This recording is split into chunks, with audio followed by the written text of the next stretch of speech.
Os bastidores das decisões do STJD revelados. E-mails trocados entre a cúpula do tribunal e a CBF mostram que há interferência da entidade nas decisões da corte.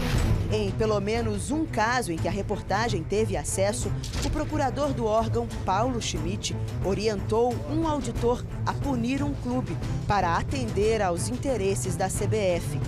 O caso é de 2012 e consta documentado no material apreendido pela Polícia Federal e enviado na última semana para a CPI do futebol. O clube prejudicado foi o Atlético Mineiro. A situação, corriqueira. Torcedores haviam organizado um mosaico com o nome da CBF nas cores do Fluminense no dia em que os clubes se enfrentaram no Independência. Além de terem estendido uma faixa com os dizeres: o apito é tricolor carioca. Na época, o procurador se manifestou assim publicamente. Eu quero cercear a liberdade de ninguém, eu não tenho poderes para cercear a liberdade de ninguém, e se alguém for punido, como normalmente os clubes são responsabilizados, é aplicada uma grande multa. Eu tenho dito o seguinte: desde que mudou o estatuto,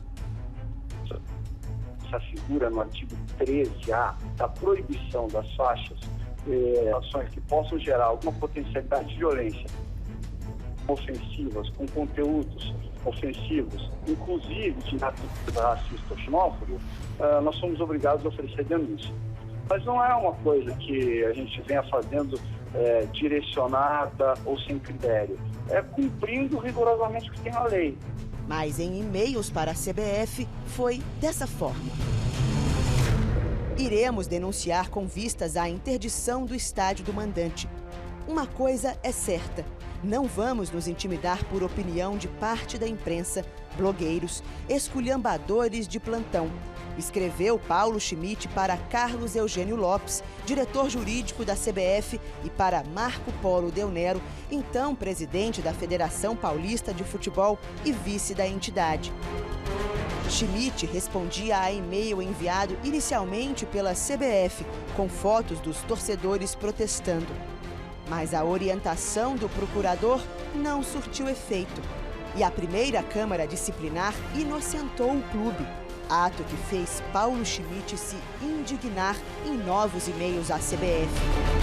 O relator, Dr. Washington Rodrigues, apesar de alertado sobre a repúdia da CBF, entendeu que não foi nada demais, uma vergonha, a meu ver, disse o procurador na mensagem, anunciando que tentaria reverter a decisão no pleno, a segunda instância do tribunal. Estamos recorrendo ao pleno, mas confesso a vocês que cansa, desmoraliza, desgasta ter que levar tudo para o pleno. Em sessão realizada menos de um mês depois, a absolvição do Atlético foi revista e o clube condenado a pagar R$10 mil de multa. O Superior Tribunal de Justiça Desportiva é um órgão do sistema jurídico desportivo que deve manter autonomia e independência em relação aos atletas, clubes e à CBF. As decisões devem ser técnicas e impessoais, diz o regimento. Mas nas conversas que você vai ver a seguir, STJD e CBF falam abertamente em punir o auditor que votou de forma contrária ao esperado por ambos. As mensagens continuaram entre os dias 9 e 10 de novembro. Numa delas, o diretor jurídico da entidade pergunta: qual a origem do auditor fazedor de média? O procurador responde: FENAPAF, que é a Federação Nacional dos Atletas, e já estava no tribunal. Sempre vendeu a ideia de ter moral com o Marco Polo, o que já sabemos não é verdade. Marco Polo explica: esse auditor já teve graves problemas no Tribunal de Justiça Desportiva de São Paulo e foi obrigado a sair. Sua indicação veio do sindicato. Por mim, nunca estaria conosco. Por fim, Paulo Schmidt diz: vamos ver uma forma de anular, porque ele faz mal ao esporte, a meu ver, sentencia.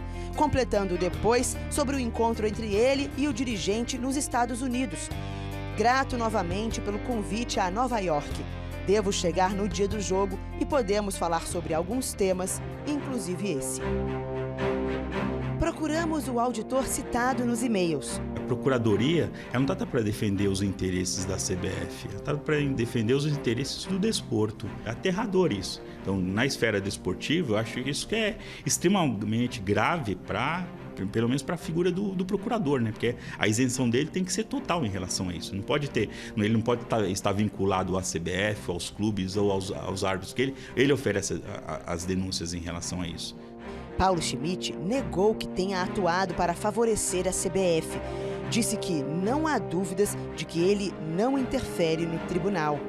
Nas conversas em poder da CPI, ele desaprova o fato de a comissão não ter punido o jogador Fred, que foi expulso no jogo contra o Atlético por agressão. Para Schmidt, era evidente que o clube, no caso o Atlético Mineiro, havia cometido uma infração ao estatuto do torcedor. Schmidt disse que o auditor é defensor dos atletas.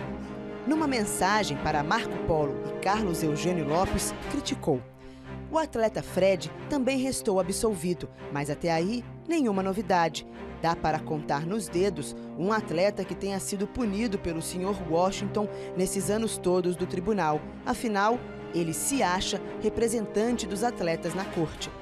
Quanto a isso e ao fato de ter sido indicado para o tribunal pelo Sindicato dos Atletas, o auditor respondeu. Não estou ali a mando nem de sindicato de atletas, nem da Federação Nacional de Atletas. Estou ali indicado pelos órgãos, mas sendo o meu livre convencimento. E nunca recebi qualquer ligação, tanto da FENAPAF quanto do Sindicato dos Atletas, falando, dá uma aliviada nesse caso, dá uma aliviada nesse outro aqui. Não. Até porque nessa relação, quando um atleta ele é julgado, no geral, ele está sendo julgado porque ele ou agrediu um adversário, teve uma entrada. Então você tem que sopesar os dois lados, do agressor e do agredido. Então eu sempre procurei ver esse lado.